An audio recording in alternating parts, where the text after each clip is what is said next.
Footpath ತೆರವು ಬಳಿಕ ಮತ್ತೊಂದು ಶಾಕು. ಬೆಂಗಳೂರಿನಲ್ಲಿ ಇವತ್ತಿನಿಂದ ಅನಾಥ ವಾಹನಗಳ ತೆರವನ್ನು ಮಾಡಲಾಗತ್ತೆ. ನೆನ್ನೆನೇ ಹೇಳಿಬಿಟ್ಟಿದ್ರು, ಸೂಚನೆ ಕೊಟ್ಬಿಟ್ಟಿದ್ರು. ಸೊ ಹೆಂಗೆ ಬೇಕು ಹಾಗೆ ಎಲ್ಲಿ ಬೇಕಲ್ಲಿ ವರ್ಷಾನುಗಟ್ಲೆ, ತಿಂಗಳಾನುಗಟ್ಲೆ, ವಾರಾನುಗಟ್ಲೆ ವಾಹನಗಳನ್ನು ನಿಲ್ಲಿಸಿ ಹೋಗೋ ಹಂಗಿಲ್ಲ. ಇವುಗಳನ್ನು ಅನಾಥ ವಾಹನಗಳು ಅಂತ ಹೆಸರಿಡ್ತಾ ಇದ್ದಾರೆ. ಸಚಿವ ಕೃಷ್ಣ ಬೈರೇಗೌಡರಿಂದ ಇದೀಗ ಅಧಿಕೃತವಾಗಿ ಚಾಲನೆಯೂ ಸಿಕ್ಕಿದೆ. ರಸ್ತೆಯಲ್ಲಿ ನಿಲ್ಲಿಸಿರುವಂಥ ವಾಹನಗಳಿಗೆ ಸ್ಟಿಕ್ಕರ್ ಅನ್ನು ಅಳವಡಿಸಲಾಗ್ತಾ ಇದೆ.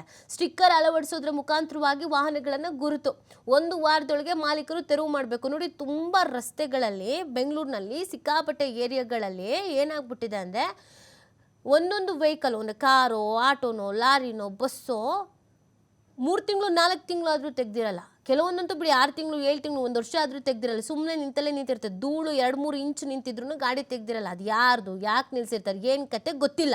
ಸೊ ಇದೀಗ ಇವುಗಳನ್ನೆಲ್ಲ ತೆರವು ಮಾಡಬೇಕು. ಸ್ಟಿಕ್ಕರ್ ಅಂಟಿಸ್ತಾರೆ. ನೀವು ನೋಡಿ ಬಚಾವಾಗಿ ತೆರವು ಮಾಡಿದ್ರೆ ಓಕೆ. ಇಲ್ಲ ಅಂತ ಹೇಳಿದ್ರೆ ಇದಕ್ಕೆ ಯಾರು ಹಿಂದೆ ಮುಂದೆ ಇಲ್ಲ, ಗತಿ ಇಲ್ಲ ಈ ವಾಹನಕ್ಕೆ ಅಂತ ಹರಾಜು ಹಾಕ್ತಾರಂತೆ, ಬಹಿರಂಗ ಹರಾಜು ಹಾಕ್ತಾರಂತೆ.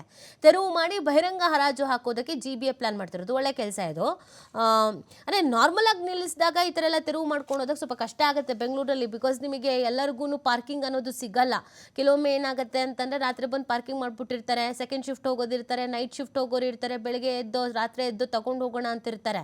ಅಂಥ ವೆಹಿಕಲ್ಸ್ನೆಲ್ಲ ಎತ್ಕೊಂಡು ಹೋಗ್ಬಿಟ್ರೆ ಪಾಪ ಸಮಸ್ಯೆ ಆಗುತ್ತೆ. ಬಟ್ ನಿಮಗೆ 3 ತಿಂಗಳು 6 ತಿಂಗಳು 1 ವರ್ಷ ನಿಂತಲ್ಲೇ ನಿಲ್ಲಿಸಿ ಆ ಕಡೆ ಏನಕ್ಕೂ ಇಲ್ದಿದ್ದಂಗೆ ಮಾಡಿರ್ತಾರಲ್ಲ, ಅದಕ್ಕೆಲ್ಲ ಅನಾಥ ವಾಹನ ಅಂತ ಹರಾಜು ಹಾಕ್ತಾರಂತೆ. ನೋಡಿ, ಒಂಚೂರು ಎಚ್ಚರಿಕೆ ವಹಿಸಿ. ನೀವು ನಿಲ್ಲಿಸಿ ಊರ್ಗಿರಲ್ಲಿ ಹೋಗಿದ್ರೆ, ಸೆಟಲ್ಡ್ ಆಗಿಬಿಟ್ಟಿದ್ರೆ ಅದನ್ನೆಲ್ಲ ಒಂಚೂರು ಪ್ಲ್ಯಾನ್ ಮಾಡ್ಕೊಳ್ಳಿ.